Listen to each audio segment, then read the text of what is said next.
बोल विष्णु भगवान की जय। माँ गौरा मैया की। आज करवा चौथ है, सारी स्त्रियों का सुहाग का व्रत है। सभी को व्रत रखे हैं आज सब लोग।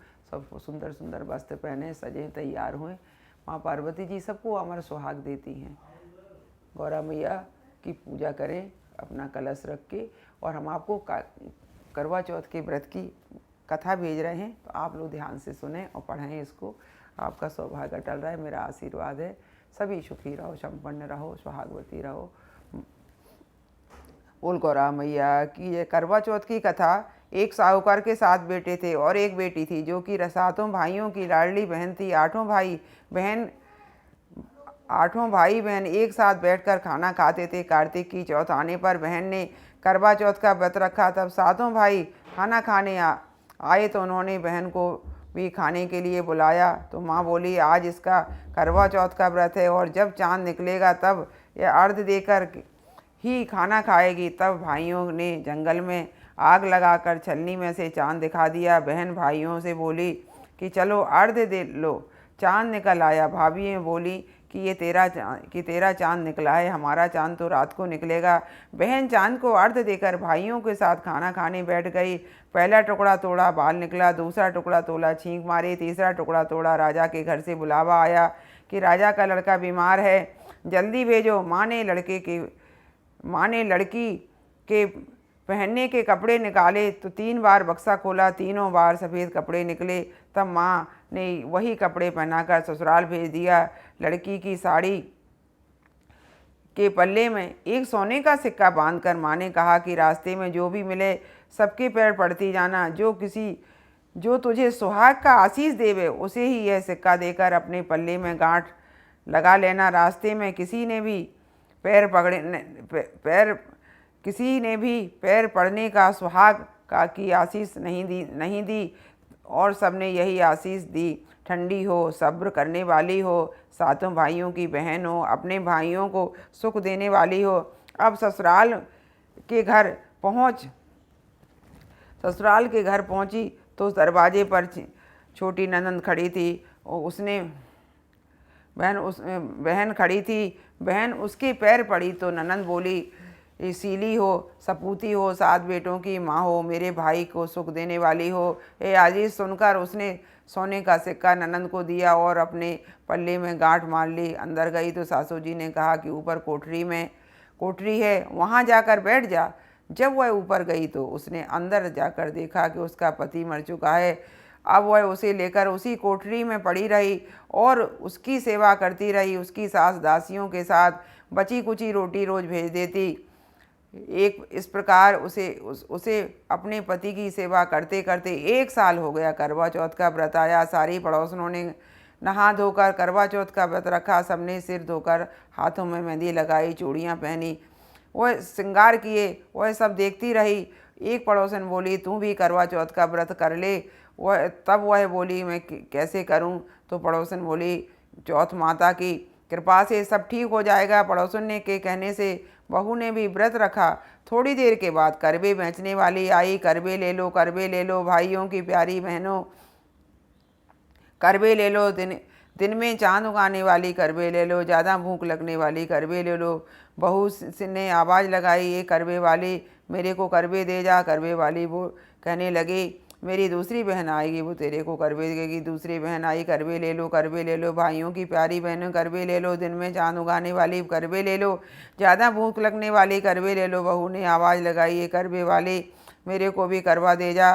दूसरी करवे वाली बोली, मेरी तीसरी बहन आएगी, वो तेरे को करवे देगी। इस प्रकार 5 बहनें आकर चली गईं, पर किसी ने करवा नहीं दिए।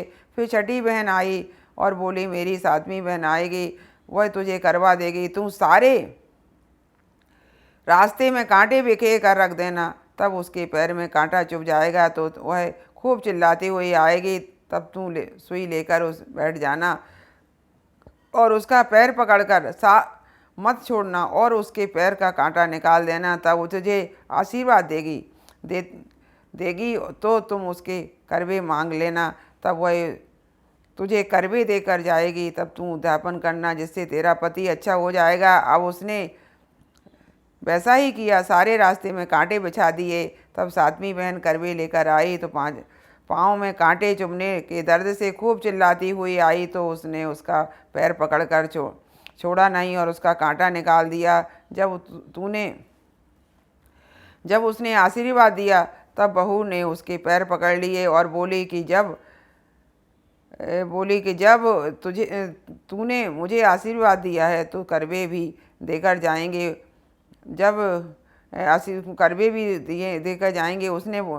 उसने बोला, तूने तो मुझे ठग लिया। यह कहकर चौथ माता ने उसे आँख में से काजल, नखूनों पर से मेहंदी, मांग में से सिंदूर और चितली अंगूठी का छींटा और साथ ही करवे भी दे दिए। अब करवे लेकर बहू ने उद्यापन की तैयारी की और व्रत रखा। राजा का लड़का ठीक हो गया और बोला कि मैं बहुत सोया। वह बोली, सोए नहीं, 12 वर्ष हो गए हैं आपकी सेवा करते करते। कार्तिक की चौथ माता ने सुहाग दिया है। उसका पति बोला कि चौथ माता का उद्यापन करो। अब उसने चौथ माता की कहानी सुनी, उद्यापन की खूब सारा चूरमा बनाया और जीव करके दोनों चौपड़ खेलने लग गए। इतने में उसकी बांदी तेल की बनी पूरी सब्जी लेकर आ गई। दोनों को खेलते देखकर सासू से जाकर बोली, महलों में खूब रौनक है, तुम्हारे बहू बेटे चौपड़ सार खेल रहे हैं। इतनी सुनकर सासू जी देखने आई। दोनों को देखकर बहुत खुश हो गई। बहू ने सासू जी के पैर दबाए और सासू बोली, बहू सच सच बता, तूने क्या किया। उसने सारा हाल अपनी सास को बतलाया तो राजा ने सारे शहर में ढिंढोरा पिटवाया कि अपने पति के जीवन के लिए सब बहनें करवा चौथ का व्रत रखें। पहली करवा चौथ को अपने पीहर में जाकर व्रत करें। हे चौथ माता, जैसा राजा के लड़के को जीवन दान दिया वैसा ही सभी को देना, मेरे पति को भी देना। कहते सुनते सब परिवार की स्त्रियों को भी सुहाग देना। इसके बाद विनायक जी की कहानी भी सुन लिया करें। बोल विष्णु भगवान की, बोल करवा माता की जय। एक गांव में दो माँ बेटी थीं। बेटी अपनी माँ से बोली कि गांव में सब लोग गणेश मेला देखने जा रहे हैं, मैं भी मेले को देखने जाऊंगी। माँ बोली कि वहाँ पर बहुत भीड़ होगी, कहीं गिर पड़ गई तो चोट लगेगी। बेटी ने माँ की बात नहीं मानी तो माँ ने बेटी को 2 लड्डू और घंटी में पानी देकर कहा कि एक लड्डू तो गणेश जी को खिलाकर पानी पिला देना, दूसरा लड्डू तुम खाकर बचा हुआ पानी पी लेना। बेटी मेले में चली गई। मेला समाप्त होने पर सभी गांववासी वापस आ गए, परंतु उसकी बेटी नहीं आई। वह गणेश जी के पास बैठी रही। एक लड्डू पानी गणेश जी को तुम्हें और एक लड्डू पानी मुझे, इस तरह कहती हुई पूरी रात बीत गई। गणेश जी ने सोचा कि यदि आज मैं लड्डू खाकर पानी नहीं पीऊँगा तो यह अपने घर नहीं जाएगी। इसलिए गणेश जी लड़के का रूप बनाकर आए, बेटी से लड्डू लेकर खाया व पानी पिया और कहा, कुछ मांगो। बेटी मन में बोली कि क्या मांगूं, अन्न मांगूं, धन मांगूं, महल मांगूं, सुहाग मांगूं, खेत मांगूं, बैल मांगूं, बस इतना ही मांग लेती हूँ। गणेश जी उसके मन में की बात जानकर बोले, अब अपने घर जाओ, जो तुमने मन में सोचा है वह सब तुझे मिलेगा। बेटी घर पहुंची तो माँ ने पूछा, इतनी देर कैसे हो गई। बेटी ने कहा कि आपके कहे अनुसार मैं गणेश जी को लड्डू खिलाकर पानी पिलाकर आई हूँ और देखते कुछ बेटी ने मन में सोचा था वह सब कुछ उनके घर में हो गया। हे गणेश महाराज, जैसे उन माँ बेटी को सब बरसे वैसे ही कहते सुनते किसी पर वो बरसो। गणेश महाराज की जय। बोल विष्णु भगवान की, बोल गौरा मैया की जय। सारी स्त्रियों को करवा चौथ की बधाई हो।